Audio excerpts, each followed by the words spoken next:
The safe, orderly reduction. The Secretary of Defense has directed the Department to position temporary enabling capabilities to ensure the safety and security of U.S. and partner civilian personnel. I'm going to break this down for you just real quick. The first movement will consist of 3 infantry battalions that are currently in the Central Command area of responsibility. They will move to Hamid Karzai International Airport in Kabul within the next 24 to 48 hours. 2 of those battalions are United States Marines, and 1 is a U.S. Army battalion. The next movement will consist of a joint U.S. Army Air Force support element of around 1,000 personnel to facilitate the processing of SIV applicants. Initial elements of this movement, of this element, will arrive in Qatar in the coming days. The third movement is to alert and to deploy 1 infantry brigade combat team out of Fort Bragg to Kuwait, where they will be postured and prepared if needed to provide additional security at the airport. We anticipate those forces will reach Kuwait sometime within the next week. Now, I want to stress that these forces are being deployed to support the orderly and safe reduction of civilian personnel at the request of the State Department and to help facilitate an accelerated process of working through SIV applicants. This is a temporary mission with a narrow focus. As with all deployments of our troops into harm's way, our commanders have the inherent right of self-defense, and any attack on them can and will be met with a forceful and an appropriate response. As Ned Price, my colleague at the State Department, highlighted earlier, Secretary Austin did join Secretary Blinken in a phone call this morning with President Ghani. These conversations with allies and partners will continue to ensure close coordination going forward. And with that, we'll take questions. Bob, I think you're first. Thank you, John. Thank you for spelling out some of the, breaking down some of the numbers. With regard to those forces that are going into Afghanistan to work specifically on supporting the removal or evacuation or whatever you call it of personnel from the embassy, is that about 3,000 people? And also, is that in addition to the 600 or 650 who are already there doing that sort of work? Yes, Bob. Those 3 infantry battalions will comprise approximately 3,000 personnel, and they will be in addition to those troops that are already in Kabul as we conduct, as you know, in the process of conducting our drawdown. So we still have more than 650 troops in Kabul right now. These 3,000 will join them there. Can I do a quick follow-up? Sure. Thank you. Does the military mission include flying U.S. Civilian personnel, the embassy personnel out of the country, or only processing and securing them at the airport? Well, we certainly anticipate being postured to support airlift as well for not only the reduction of civilian personnel from the embassy, but also in the forward movement of special immigrant visa applicants. So we do anticipate that there will be airlift required of us, and we are working through the final plans right now to put that into place. Thank you. Yeah, Tom. Thanks, John. In regards to what you just said to Bob about the possible airlifting out of individuals, in regards to the special immigrant visa applicants, has it been decided yet where they will be airlifted to, and if so, where, please? We're still working through a series of options here, Tom. We anticipate that we'll be looking at locations overseas, outside of the United States, as well as U.S. installations that belong to the United States, either overseas and or here at home. We don't have, I don't have a list for you right now, but I think it'll be a mix of both. And as we get more clarity on that, we'll certainly update you. Just to be clear, will it follow the same criteria you outlined earlier? Those who have passed the security clearance could come within the United States, and those without other locations? I'm going to defer to my State Department colleagues to talk to the SIV process more specifically. Our job will be in locating and helping secure facilities and installations that can be used. And as we did with Fort Lee, I think you can expect the Defense Department will lean in to the degree possible that we can to help facilitate this movement and relocation. Thanks. David? John, will these infantry battalions help with the movement of diplomats from the embassy to the airport as well as moving them out of the country?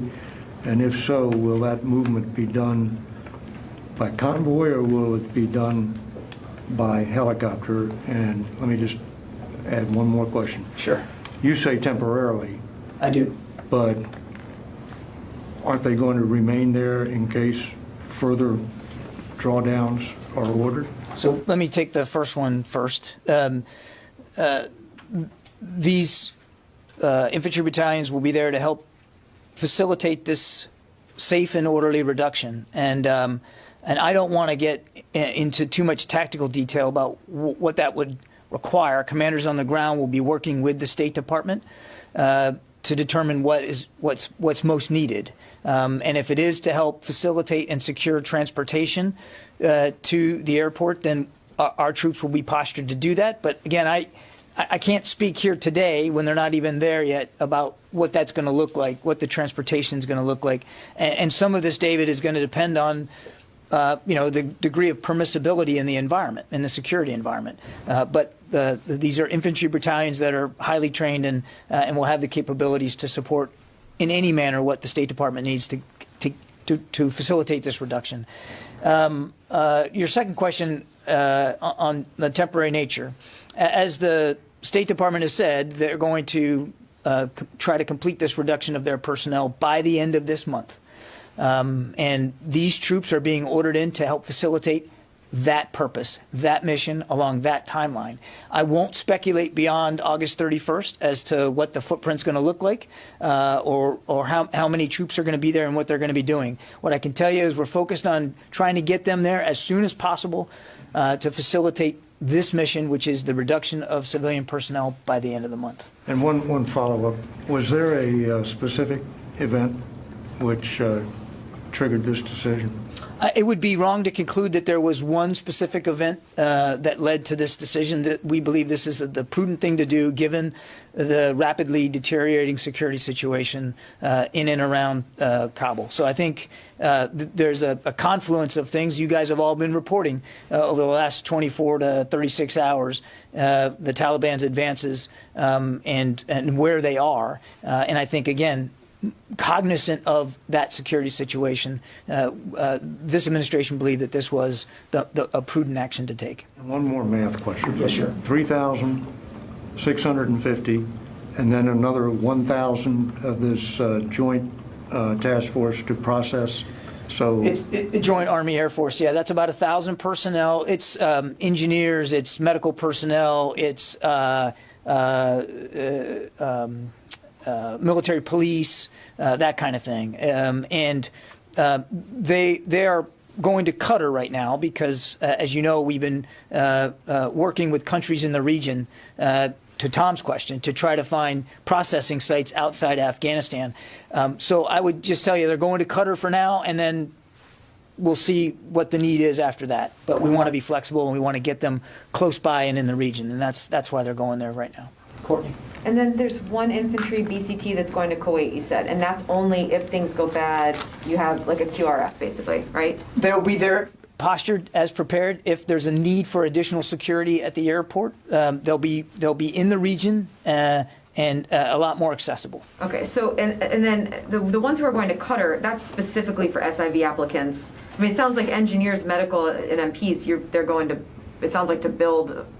No, when I say engineers, I'm actually we're talking about a very small number of engineers, and it's largely for electrical power. It's to make sure that we actually have power to do the processing of applicants. I don't by engineers I didn't mean to construction and that kind of thing. So in the BCT going to Kuwait, that's like what roughly 3,000 to 3,500 people, right, total? A common infantry combat brigade is about 3,500 to 4,000 people. So why is it? I'm unclear why. So it's 3,000 people who are going to HKIA right away in the coming days, and then you have another 3,500 who will be there on standby in case all for security. I'm unclear on what they're doing. I mean, if the 3,000 going to HKIA, it's like a couple of miles from the embassy to HKIA. What exactly are 3,000 people doing? Are they just there securing the airport then? They'll be there to provide safety and the secure movement of the reduction of civilian personnel out of the embassy to help facilitate their departure from the country, to also help with the process of moving special immigrant visa applicants out of the country, and to provide additional security at the airport. Again, we believe this is a prudent measure given the deteriorating security situation. 3,000 is a lot of people, though. I mean, I'm still, what is, can you give any better sense of, like, on a day-to-day, what are they doing? I mean, it sounds like they must be, that number of people, they must be responsible for getting people to the airport, and then actually, it almost sounds as if they're coming in and taking over security at the airport, if it's that size. I wouldn't go that far, Courtney. The Turkish forces are still at the airport. The Turks are still in the lead of security at the airport. We already have some security forces, United States security forces at the airport, including some aviation elements. These 3,000 would be going to bolster that presence and to make sure that the airport is secure enough to facilitate the movement of all these people over the next couple of weeks. Again, this is about prudent preparation, and we want to make sure that we've got enough on hand to adapt to any contingencies. So your question about the numbers being too high, we believe it's appropriate to the security situation that we see now and that we can anticipate possibly in the future, which is again why we're going to flow a brigade combat team into the theater to be ready in case we need even more. Now, hopefully, Courtney, this will be an incredibly permissive environment, and we won't need these additional capabilities. But the Secretary believes the safety and security of our people, not just American troops, but our allies and partners and our State Department colleagues, is of paramount concern, and he's not going to add additional risk to that safe movement. Just very quickly, Kandahar City and Herat City, can you confirm with the Taliban are reporting that they've taken it? I can't, and I'm not going to do battlefield assessments here from the Pentagon podium.